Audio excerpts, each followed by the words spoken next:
Halo semua, kali ini gue akan membahas mengenai penguasa smartphone di Indonesia pada akhir 2022 ini.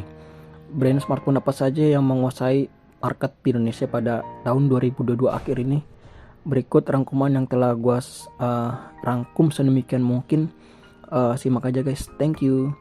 Yang pertama ada Oppo. Oppo kembali menguasai pasar smartphone di Indonesia dengan market 23%, tetapi pertumbuhannya itu minus 8%. Smartphone Oppo yang paling banyak diminati masyarakat Indonesia adalah Oppo seri A dan Reno. Kedua seri ini yang paling banyak diminati oleh masyarakat Indonesia karena game Oppo tuh menguasai desain dan kamera. Tentunya Oppo ini disukai oleh kaum hawa. Desain dan kamera paling banyak dicari di Indonesia. Ada Oppo Reno 7 dan 8 juga yang baru-baru ini dirilis, itu diminati oleh masyarakat kita. Oppo seri A itu ada A16e, A16k, A57, A96 dan seterusnya. Tentunya yang gue sebutkan tadi, kedua seri ini paling banyak diminatin di Indonesia.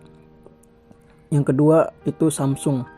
Tampaknya Samsung harus turun ke nomor 2 di Indonesia dengan menguasai market itu 21% dan pertumbuhannya sayangnya minus 3%. Smartphone Samsung yang paling banyak diminatin di Indonesia itu ada seri A dan seri M. Kedua seri ini sih data yang gue baca paling banyak diminatin oleh masyarakat kita karena kalian tahu sendiri seri A dan seri M ini juga gak kalah bagus yang lain. Samsung sudah berbenah sedemikian mungkin dengan membawa spek dan desain yang juga cukup oke. Tentunya mungkin dia jaminan update-nya juga cukup panjang. Seri A dan seri M paling banyak diminatin. Untuk flagshipnya diminatin juga, tapi gak sebanyak seri A dan seri M. Kalian bisa lihat tuh di marketplace dan toko-toko offline, A dan M paling banyak diminatin oleh. Karena itu berikut nomor 3 yaitu Vivo. Vivo menempatkan peringkat ketiga dengan menguasai market 20% dan pertumbuhannya itu minus 23% sayangnya. Smartphone Vivo yang paling banyak diminatin masyarakat Indonesia tentunya ada seri Y dan T series. Seri Y series dan T series ini paling banyak diminatin. Kalau seri T yang baru-baru ini tuh ada T1 dan T1 Pro 5G. Dan seri Y itu hampir semua lini sih disukai masyarakat kita ya. Karena Vivo dan Oppo gak jauh beda sih kamera dan desain. Oleh karena itu tentunya disukai masyarakat Indonesia kamera dan desainnya. Xiaomi sedikit memiliki masalah tampaknya. Dari data berikut, Xiaomi ini terlempar ke peringkat 4. Sebelum-sebelumnya dia sempat menempatkan peringkat 1 sampai 3 loh, dan dia turun ke 4. Ini berarti ada beberapa masalah dari brand Xiaomi. Xiaomi menguasai 13% di Indonesia dan pertumbuhannya itu minus 30% maksud saya sayangnya. Smartphone Xiaomi yang paling banyak diminatin di Indonesia adalah kisaran 1 sampai 3 jutaan. Dan dirilisnya Xiaomi 12 dan 12 Pro juga ikut andil sih memperkuat posisinya, tapi tentunya Xiaomi di 1 sampai 3 juta nih marketnya kuat banget gitu.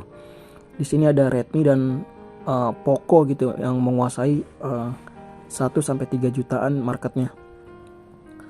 Tapi sayangnya Xiaomi juga memiliki beberapa masalah yang gue sebutkan tadi, dia turun ke peringkat 4 gitu. Xiaomi harus berbenah ini. Yang kelima ada Realme. Wah, Realme tampaknya kembali ke top 5 market di Indonesia. Sebelumnya dia turun ke peringkat 6 diganti oleh brand Infinix. Tampaknya Realme berhasil gitu menguasai dengan market 12% dan pertumbuhannya itu minus 22%. Ini keren loh. Kalian bisa lihat data dari sini.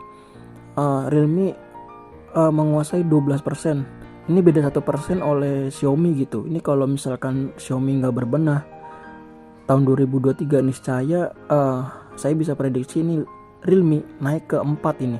Xiaomi bisa aja turun nih dari perebutan top 5 ini. Xiaomi harus berbenah ini, dan minusnya juga Realme cukup baik loh. Minus 22% dibandingkan Xiaomi minus 30%. Ini benar-benar Xiaomi harus menyelesaikan masalah di beberapa lininya gitu. Realme yang paling banyak disukai Indonesia itu ada Realme C series, Realme Narzo dan Realme 9. Tampaknya intinya sama kayak Xiaomi 1 sampai 3 jutaan. Realme paling banyak disukai oleh masyarakat di Indonesia. karena Realme juga nggak jauh beda dengan Xiaomi, membawa spek dengan harga yang cukup terjangkau gitu. Jadi nggak jauh-jauh beda, jadi disukai oleh masyarakat kita tentunya. Dan itulah penguasa smartphone di Indonesia. Perlu diingat guys, pertumbuhan smartphone di Indonesia sedang mengalami masalah. Gua udah merangkum beberapa masalah tersebut, yaitu ada satu, COVID-19, pemulihan ekonomi yang belum membaik karena COVID. Yang ketiga ada masih lanjutnya perang dagang antara Amerika dan China. Yang keempat ada komponen seperti motherboard, sensor, dan lain-lain juga sulit, sangat langka gitu. Yang terakhir ada krisis chip juga mengalami isu. Jadi chip ini juga mempengaruhi banget distribusi perilisan smartphone di Indonesia. Jadi 5 brand ini juga semuanya pertumbuhannya kan yang kalian simak itu minus semua. Nah itu karena yang gue bacakan tadi nih masalah-masalah di 5 tersebut.